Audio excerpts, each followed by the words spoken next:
trying to take the break of anybody else in the group. So the idea is any topics is a good topic, any subject is a good subject. The future, the now, and what you want to see, something we're doing, or it gives a chance to everybody to hold the mic for a few seconds here and there. And we'll start with our dear friend here who was asked to leave pretty soon, and he's got a new product.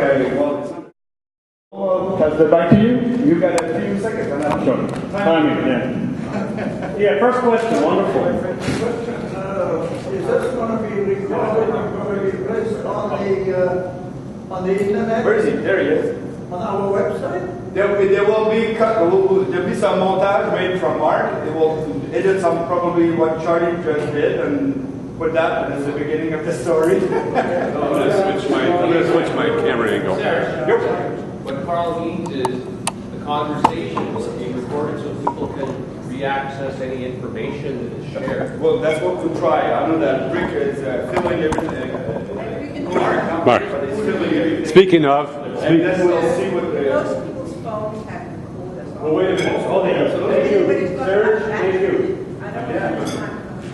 I don't know, so that's going to take some noise. So we will have different ways, and we'll see how we can put them all on the web. this is it. We're recording on everything is there. Whatever we miss that video. I don't know how they're going to do this with just one. I got it. I'll put it right up. I'll put it fast. It'll be okay. Mark said it's recording right now. The whole thing will be recorded. Perfect. I don't know if she's got anything left on hers. It looked like they're programming. I don't know where she left the car. Well, I'm running. So go ahead. Yeah, don't worry about it too much. I'm just a test speaker. You ever identity card?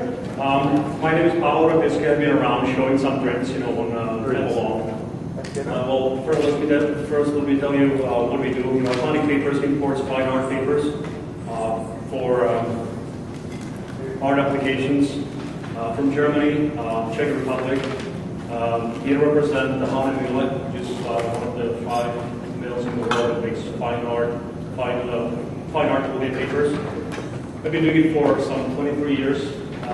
Recently, a family member from the Freudenberg Corporation from Germany approached me and asked me if I could actually start marketing, the Avalon, which is an artificial paper, if I could start marketing in the U.S. So we took that job on, and we have placed some catalogs, for fine art applications. People can draw on it, paintings, etchings, and all kinds of other things. But it transpired that actually it might be a wonderful product also for the mural arts. And there's a couple of reasons why it would be very suitable, to use it in that field. That material is extremely strong. It doesn't have, water has no impact on it because it's made out of polyester and nylon. So either of those two have no power over Avalon. It just dries flat, stays flat. It's incredibly strong, being made out of nylon and polyester. You cannot rip it. Certainly the heavier weights, like the one that is in the sample pack, that's 168 gram, archival quality version of Avalon, because Freudenberg makes Avalon with different additives in there too. They make those materials for applications in acoustics. They make it for as a material for stopping vibrations in cars, so that some of the beamers on Mercedes had it molded actually on the chassis to stop vibrations. It's kind of a wonder product, what it can do, but one of those things is that it has got an incredible amount of surface. It's basically a microfiber, which is a fiber extremely thin, like a human hair. But those Germans actually figured out how to slice that human hair thickness into 18 more triangles along lengths, which is it's kind of mind-boggling. But actually, theoretically, it's very simple. They simply push the plastic through the nozzle that is very thin, but they push not just a single plastic like polyester, but they actually alternate polyester and nylon in the hopper. So when they push it, it comes out like aqua fresh toothpaste. You have a segment of red and white, which is one is polyester, one is nylon. So when it comes out, those two are not really stuck together. They're not glued together. They are just compressed together. So when the kind of hair lays on the conveyor belt, they hit it with high pressure water, and it breaks it down to those individual triangles. So in the arts, or generally in wiping, if you're trying to wipe something, whatever has got more surface wipes better. So In the arts, people don't think about it, but often when you do an etching, it really is a matter of wiping the plate clean into your paper. So when you come up with a material like this that has got a lot more surface than paper, it actually, not surprisingly, prints better too, because it just picks more of the detail from the etching plate. And it does so without moistening of the material. So that's another added advantage to the fine arts. However, if you dampen something, it emulsifies ink or any kind of medium you work with, and it wipes better than. It's like trying to clean a counter that is kind of with a dried up sauce on it. It's very hard because you have to shear it off. But if you moisten it up, it emulsifies it, and then you can pick it up. The applications are that you can actually draw on Epilogue too. You can just mist it with water, and then you can draw on it with crayons, even pencils. But when it's dry, pencil doesn't even make a mark on it. It just polishes the tip of the pencil. But if you emulsify, if you put some moisture into the equation, that graphite on the top of the pencil becomes emulsified, and Epilogue wipes it basically off. So you make a nice stroke. In general, when people work on Epilogue, which is this material, I'm sure you found it in the packet, it feels like cotton, but it's really 100% plastic. But that material comes in large size, which is also a great advantage to the artist or somebody who does murals. It comes in 81 inches by 1 mile, so there's hardly anything in archival grade that you can get in that size. So, artists that used to work 20 by 30 now feel like they have something to work on that is archival quality, strong, easy to transport because it's also very light, so they can go large. But I'm really excited about the mural artists because I think that they have the ability now to work indoors. There's just, in some places, there's not many days that you can actually be out there safe on a scaffolding somewhere high up. Either it's windy, or it's too hot, or it's raining, and it cuts down to the time that you can actually do fine arts outdoors. But with Epilogue, it has been proven that you can work indoors, and then simply, of course, given that the wall is prepared and pretty straight, you can actually apply a mural that you made in sections on the wall outside. So it's just a matter of installing it, not work everything outside. But I've heard good points. I'm here to really learn about the market. I can see how important it's also to be out there and for the community to see that something is happening and they want to take part and they have suggestions. So there's an element that you cannot avoid.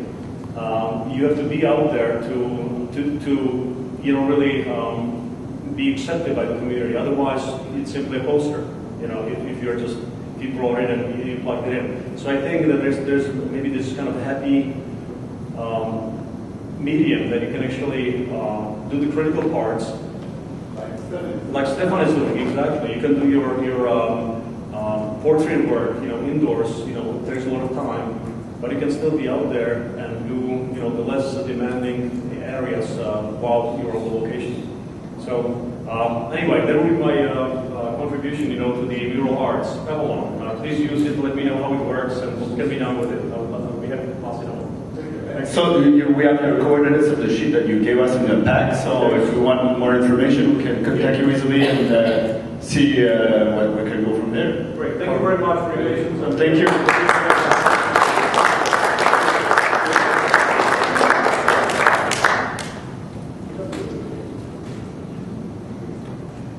We did a very large mural in Jimenez, and Stefan has done it on Avalon. He painted 90% in Germany, and then he came over with 3 big walls, and we just blew the banners on one after another. It was just absolutely amazing.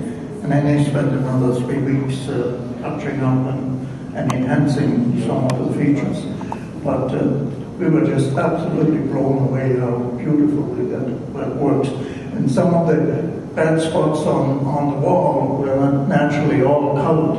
And I don't think you mentioned that, but they're coming in different thicknesses as well. So I would like to point out that the signature that you have in the package is the heaviest one we have. Artists love that heavy, canvas feel. But for the mural arts, it seems like about half of the weight is even better. So there's a link to a website that actually resells it. So there's also another one which is like 98 gram, much lighter, as opposed to 168 gram. It's also available in there, and the costs are proportionate. So when the weight is about half, the cost is also about half, or you get twice as much of the material. So click on it and perhaps buy some papers. Try it out. Try it out. Everyone is actually used for clothing, isn't it? Making clothes. Actually, no, it's like a scientific material. They use it for filtrations. They use it for, as I said, ambient vibrations or acoustics. So it has a lot of commercial applications for. Yeah. One of the murals you see this afternoon, they are painted on Avalon. That's what Stefan used here in Sherbrooke. So, any more comments about this subject? Yes, here we go. No, same. Just Same subject.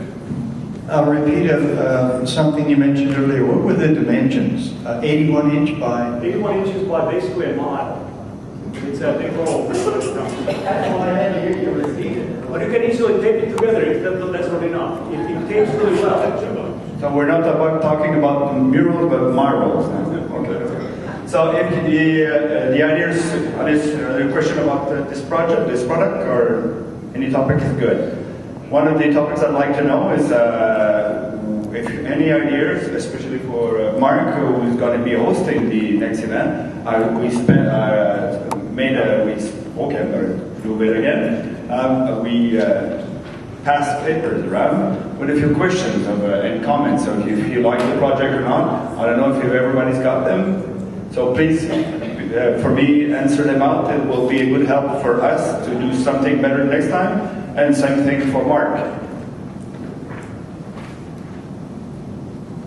Thank you. Can I particularly say, remember it's the 10th anniversary too. So bright ideas about how all of the places we've been involved with up until now, all 50 other towns that aren't here today, how we might genuinely try and evolve them and bring them into the party. Okay. My other comment, if I might, whilst we're here, the same one, is embroidery. I'm sorry to be tedious about embroidery, but it was an art form that was, as you know, invented after murals. I think that's okay, it probably came before embroidery, maybe not, who knows. But the great thing about embroidery, as I'm sure you all know, is it involves people in the community on a massive scale.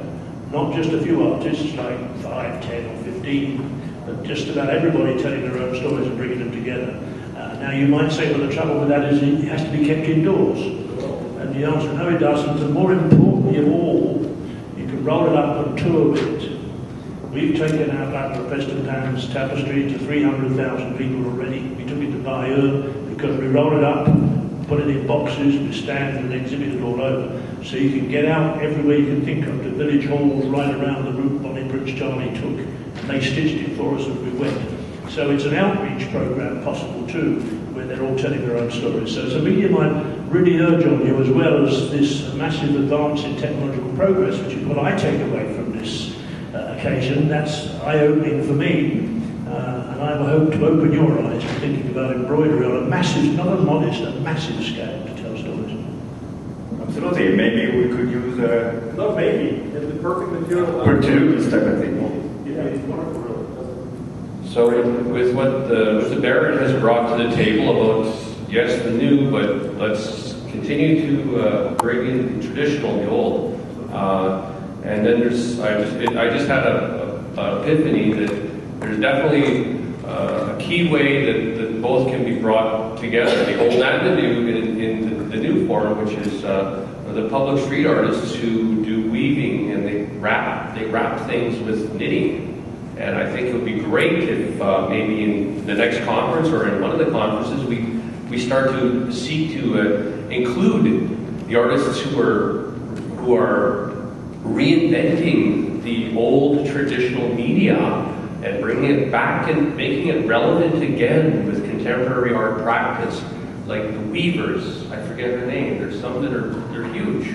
They do amazing things and they travel the world, and they have that international caliber, and they're doing things that are relevant now that young people just latch right, like they totally buy into it, but it's also based on tradition. And I think it would be great if in future conferences we seek to,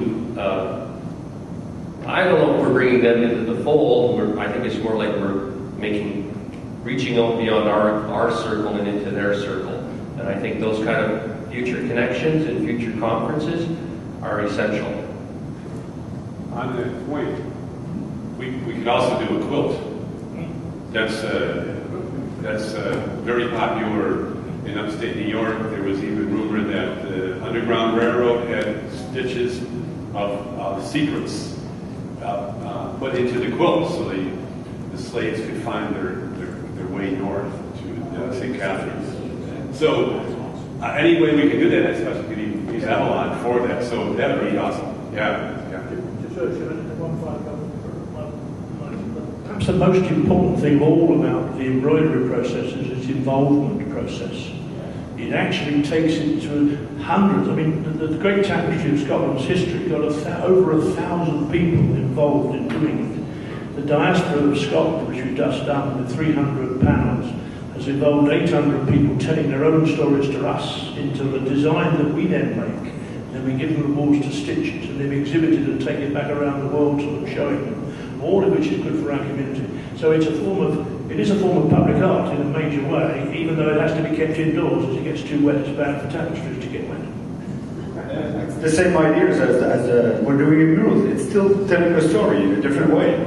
And the idea of a quilt could be, or something of this product for uniting all of us, for the group that performed before us, hosted these events, could easily do a small piece of that mural, send it to Lions, and we'll put it back together over there. There you go. I think what you're talking about is the continuum of mural art, and I think it's really important in designing a symposium or a conference to decide really who you're trying to reach and why you're trying to reach them. So it's great to bring in all kinds of new forms and related forms, such as embroidery or use of materials, but you also, when you're doing a conference, you're looking at a market, so you've got to figure out who is it you're trying to reach and why, or maybe why, and then who. So the field is unlimited once you've decided that, but I'm sure that Serge can tell you, and I certainly can from doing 16 symposia of a similar nature. The market is will focus. I mean, this is a niche kind of market. We focused on murals, and there's a range. We've touched on things like mosaic, different materials like dye bond, so on and so forth. And those all are possible, but you've got to really decide, what is the goal of the symposium or the conference, so that you can tailor your product, which is your conference, to that, and that way you'll attract, I think, the people who are involved, and include and diversify who become involved, so that when you are reaching hundreds of people through embroidery, if you are doing that, that's the way you choose, and you target towards them, they may be interested in finding out in other forms. Serge. I have other things I'd like to say to the group, but we'll stick to this. If we finish, It's all it's all over. Okay. I just did want to say that I haven't had a chance to meet everybody, that I do represent Mural Roots, and we are a networking organisation. We kind of assist organisation to global arts and tourism, and we support and will be supporting Mark. We just across a little pond. We're in Toronto. But for all of you, if you don't know us, please, I only have a few brochures, but we're muralroots.com. I'm not doing this just to promote our organisation, because we're not-for-profit, and we actually have less than a not-for-profit bank account. But the point is, what we do is we network. So anyone who wants to stay in touch, and if you look at our website, you'll see a lot of these artists are our members, so they get all the job calls. So if you're looking for a job, we get calls from all over the world, and we put them out. We send out occasional newsletters. We don't bombard people because we don't have much staff. But we really want to, our goal is really to help improve the field of mural art in whatever form it takes. So we're there to be working along with you, and we'll be looking at how we can help everybody in that way. Most of it is done online, but we do produce as well. So this was a little mural that was unveiled. It was not so little. I've only got a few of these, but they're online. And we also trained. So the young artist who led this project was the very, very first opportunity to run a project. So again, that's the kind of thing that we can also, and this is the sort of thing I think what Mark and I will be talking about for the next conference is a little bit of educational component, bringing in some of these emerging young artists who are going to kind of take over all these artist roles eventually, because we've got to, without joking, we've got to think about succession and how we keep this field rich, strong, and powerful. And so we would like to do some educational components, and please sort of look at what we have to offer. We have a lot of resources, so when you're looking for something like a new material, you can Google it. Often it will come to one of our some of our resource material. When we get more information on Avalon, we go to put it out to the world, so that once so if you don't have to remember, eventually Serge and Pavel will send that to me, and you can reach. Now, you don't have to join to be a member. You can send me your email address. I'll put you on our database, and you'll get occasional information from us.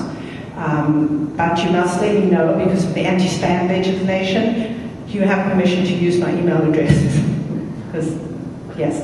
I also believe that with the change of the passing of the baton, and congratulations to Carl and to Gordon, who led so ably, and congratulations to Serge and his crew of taking over. I do think you need, there is now time to think about where the future of the organization, what direction it goes. So that's what I just want to say, except I know this isn't the final moment, but I do want to thank Serge and his crew. Oh my God.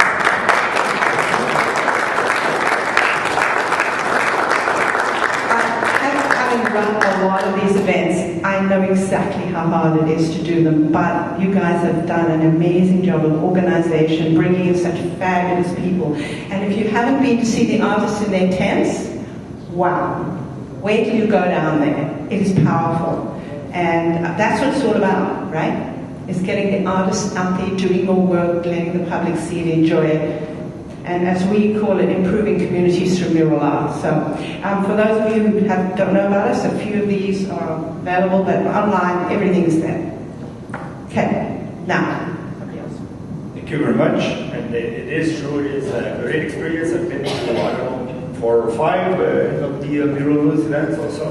And we, every time you come back re-energized, you feel like we meet some crazy people again, and we're happy about it. I don't know what I'm looking at, but we're having a good time. It's also what we're hopefully trying to transmit it here, that it's not always has to be a job, it has to be fun.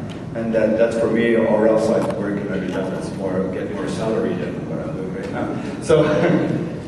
Sorry, there will be a symposium in Toronto next year, probably late September, October, so... Be there. Be there. Absolutely. Somebody else wants to use the mic? Any subject, any topics, any ideas or suggestions?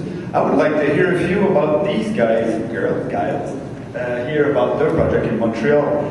You know that they've been doing something that's really impressive, and it's putting, I believe, a lot of the smaller communities around Montreal that on the map, and involving a lot of people. A few words?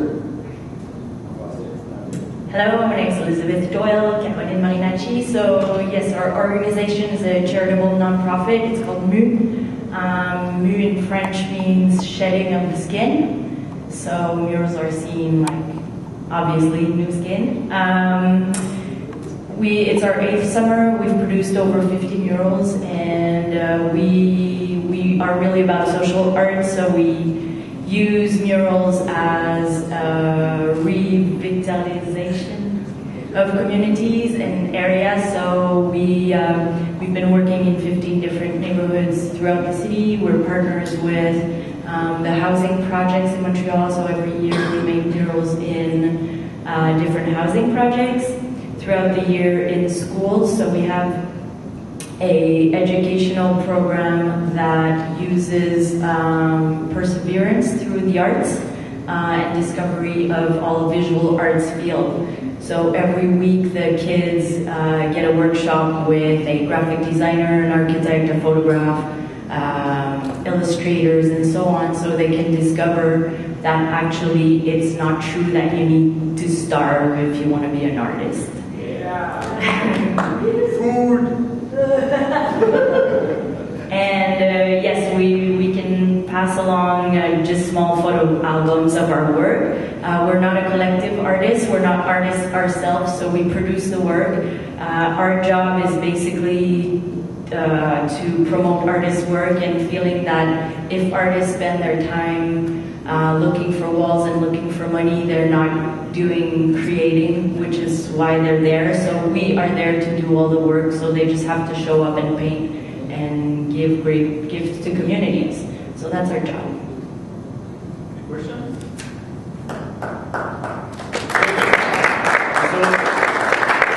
I've seen a few of the, not all of them, but some of the murals there, and when we're talking often about changing the landscape, that really works. And it's impressive work over there. So we've got someone here also from different towns. Maybe, I'm talking to you. Are you talking to me? Yes, yes I am. I will try to do that in English, but be cool with me because I'm not bilingual.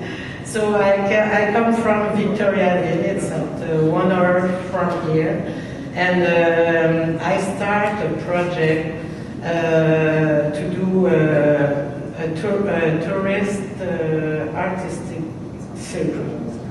So it includes each of all the art. It can be photography, it can be mural, it can be projection. So this is why I came here, and I was surprised to see that everybody was speaking English. I said, "Oh my God, what am I gonna do?" So I found all of you really sweet. You are a beautiful group. I discover a great artist, and maybe there is other great artists like you. So thank you to send me the invitation, and I hope maybe I will see you again.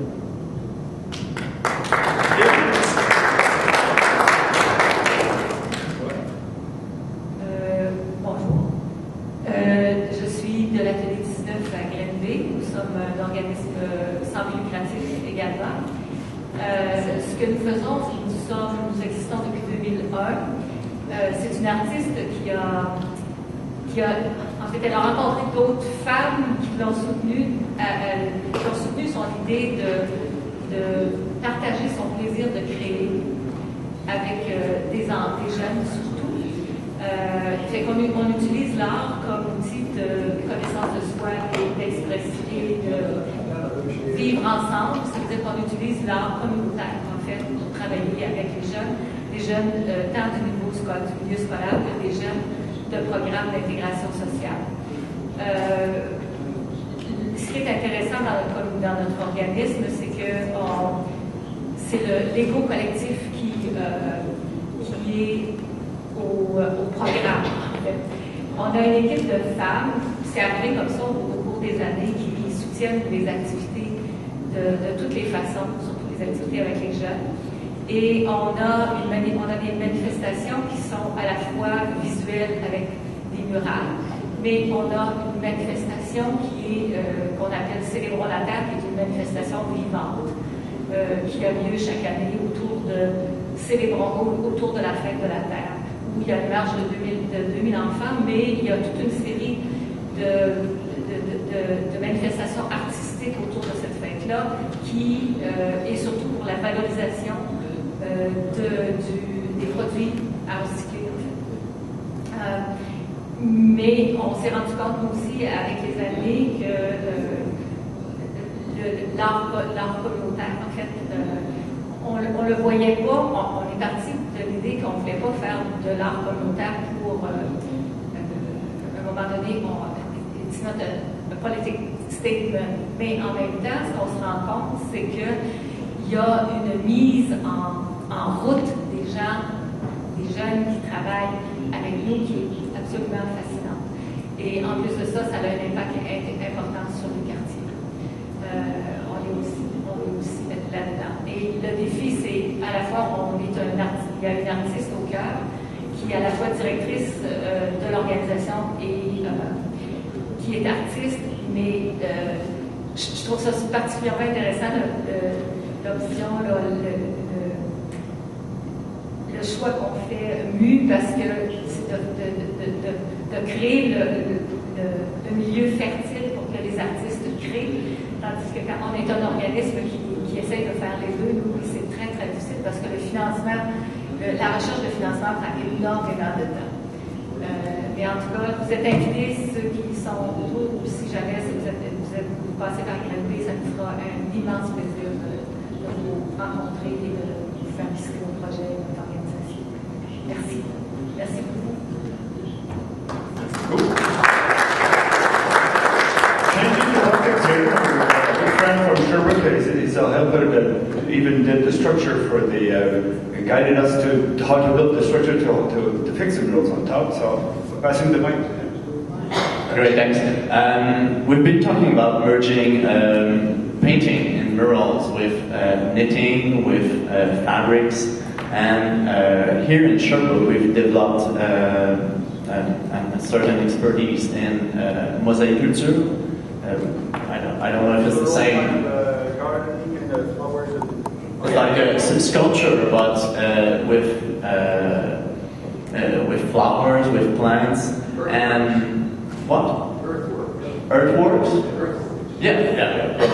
And I've been wondering if it would be possible to mix painting in a mural and having part of it in 3Ds, extruding from the wall, but made in flowers and in vegetal work, and those two mixing together, the one that is almost unchanged, the painting that won't evolve, but the other part of the art growing and changing. And I'm wondering if you've seen examples of the merging of these two arts, and how it would be if it would be possible first, and if you've seen something like that. Well, first of all, you have to look at the development on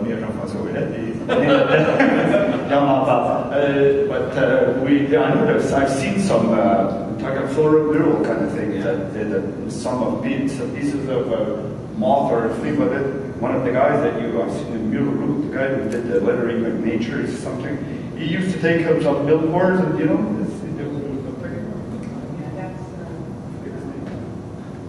I forgot the fellow's name, but we do have many artists who do different kinds of installation work with murals, but you know what, you should go and look up the artist in Vienna called Hundertwasser. Hundertwasser, literally, the buildings are artworks, right? They colored, they shaped, and then out of them will be growing things. So that's an example of that. They were done, what, in the early 20th century? Yeah. So in Vienna, and the artist's name is Hundertwasser.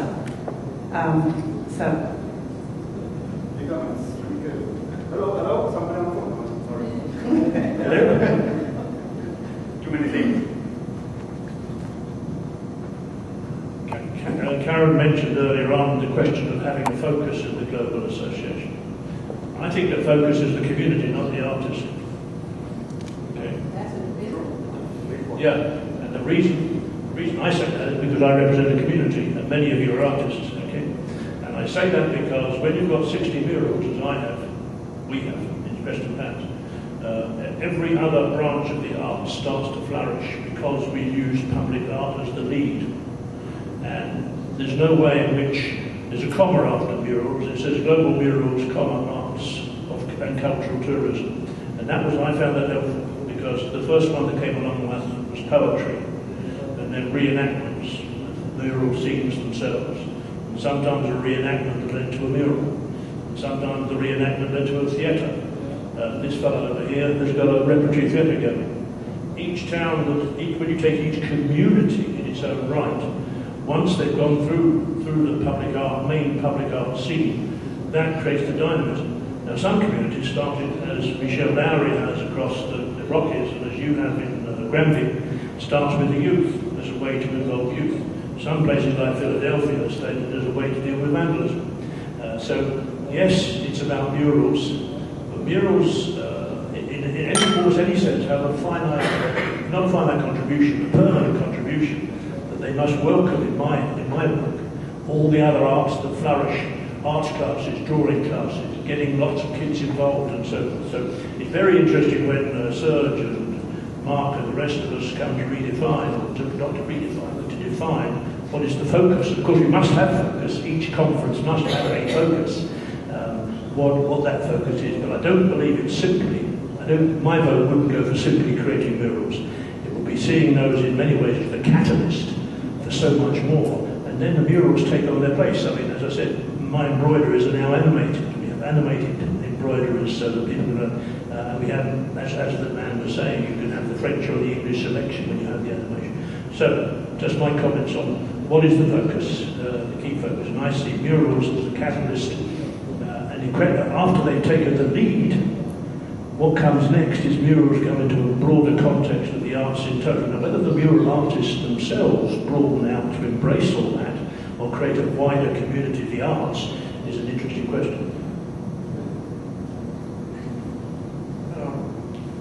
Point well taken.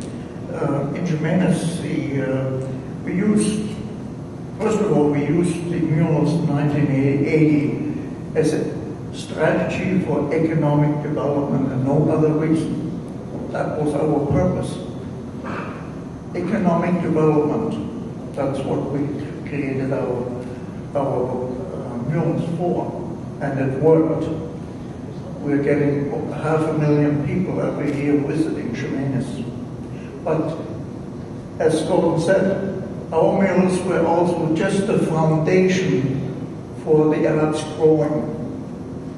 Those murals led to the creation of a live theater in Jimenez. Jimenez, what about 400,000 people? What? 3,000, 4,000 people, not 400,000. 4,000 people created, invited an investment of over $5 million for an entrepreneur from Vancouver to invest that in our community just because of the murals. They were the catalyst.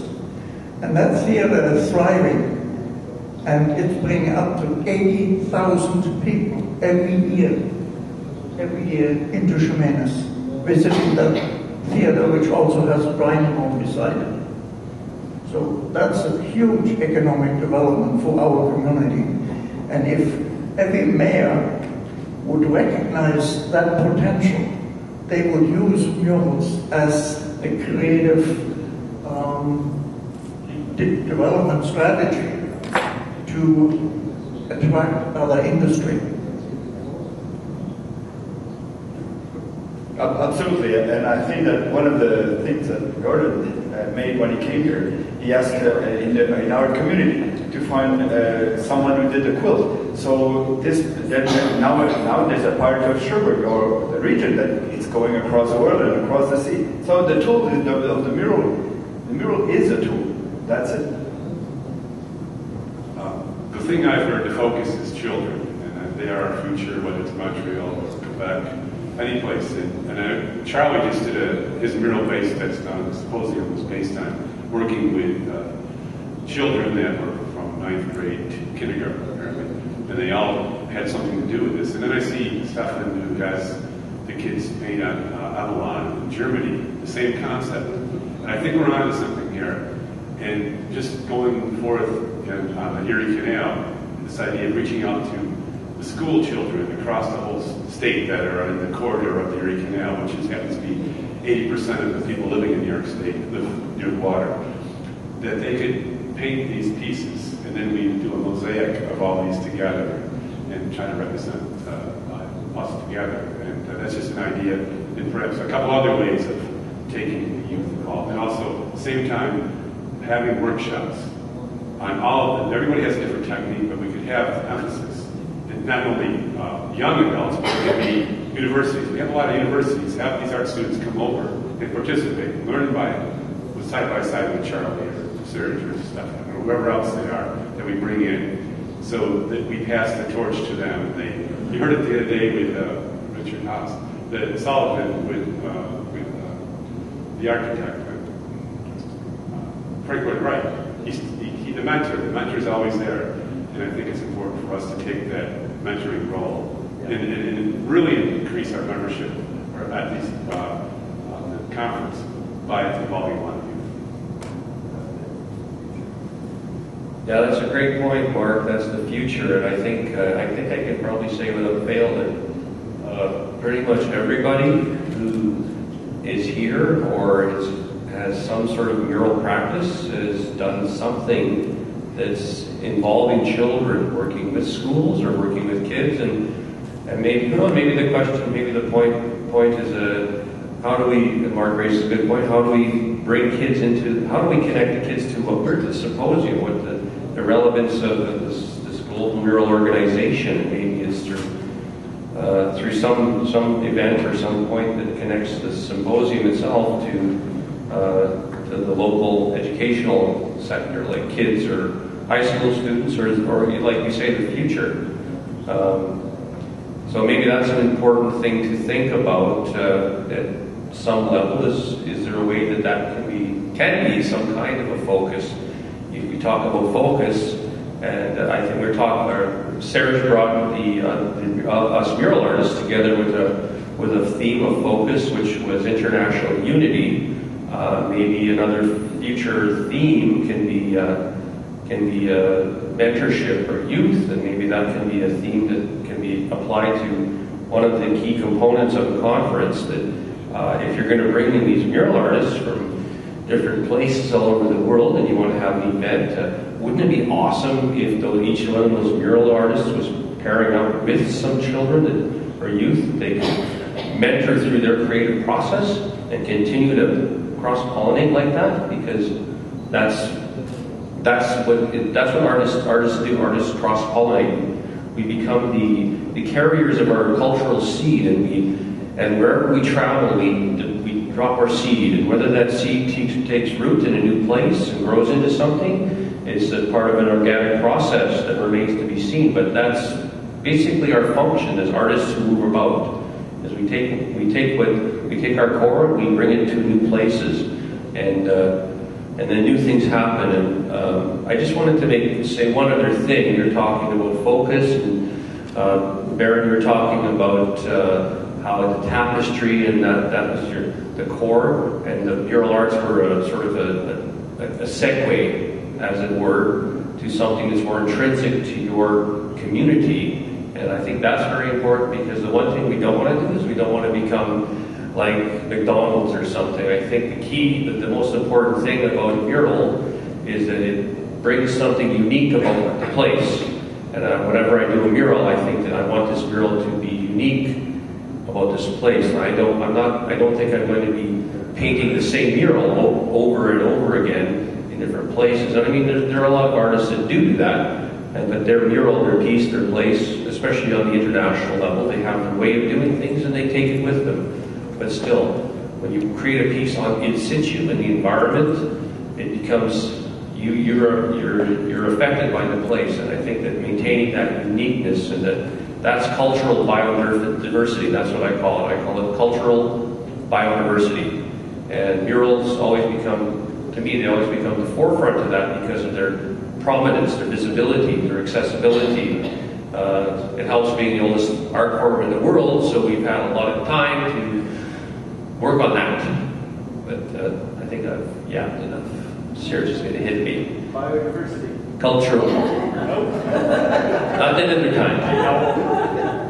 It's going to be really quick because we have to go. We have to take the bus. We're still already late, and we maybe have a few last words. But I'm going to be really pushy. You got about 10 seconds or less. Gordon mentioned Michelle Lowry, and somebody else makes jokes. Somebody else makes jokes about artists having to eat and all the rest of these things. Michelle Lowry actually has a partner who is a grant writer. They're getting money like in the millions out of the Canadian government working with kids. Now they're working with disadvantaged kids most of the time. That's the sort of programs they look into. But I mean, if you want to eat, hey, there are programs available if you want to take in a partner who's a grant writer. I just want to comment on Charlie, and I think it would be a conversation that we won't have today, but it would be, I think, relevant to have it at some point. We, in Montreal, and I know we're experiencing this everywhere in the world, mural art and urban art is having this, it's becoming this great trend. So there are mural programs and murals and festivals everywhere. The bridge is bizarre sometimes, so when you're mentioning that mural takes account the context and the place and the people in the community, that's the big difference between traditional muralism and street art, where an artist will just go from one place to another in the world doing his or her art. However, for everybody in the community and for people that give out money, a mural is a mural. They don't make the difference, and we are having a really hard time to adapt to that in Montreal. So I would be interested in the future to have a conversation and see who has that problem in other cities and how it affects funding. Something that I'm sure that everybody kind of feel like that we should create by mural, the Global Mural and Mural, this type of conversation here. You can contact people. Mon ami français, vous avez peu de temps pour parler, comme vous êtes français, vous parlez beaucoup. Donc. Oui, je voulais juste revenir sur le... Ah, pardon. Je voulais juste revenir sur le fait que les enfants ont vraiment, presque à la limite, ce serait le spectateur favori, le spectateur privilégié des murales.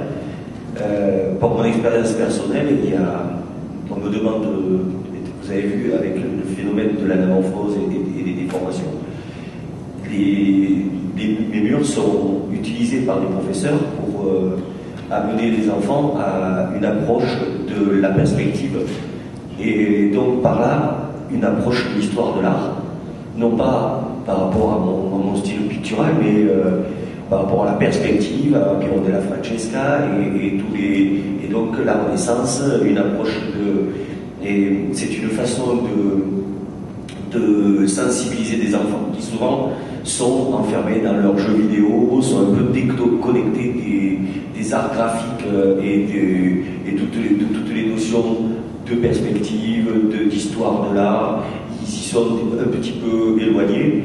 Et c'est aussi une façon de leur parler en direct et de les impliquer physiquement parce qu'en fait de compte, aujourd'hui, je pense que l'enfant, il faut l'impliquer physiquement c'est important. Voilà, en gros, l'enfant, je pense que c'est la destination, c'est le spectateur à toucher. Sur ce point, je vais parler français. Le sujet de terminaison était les enfants. Comme je m'appelle Malenfant, well, my name is a kid, so we're talking about kids. So So now I have to thank you very much. Please fill out your paper, and it's very important for us that you do it. You can do it later, but please bring it back filled. For us, it's a good guide. And now we have to go quick, chop to the bus, because the bus is probably waiting right now. And so get your gear, get your earmuff, get your suit, ski suit, and we have to meet at the front of the hotel as soon as possible. We're going to see the symposium and the creation of the arts.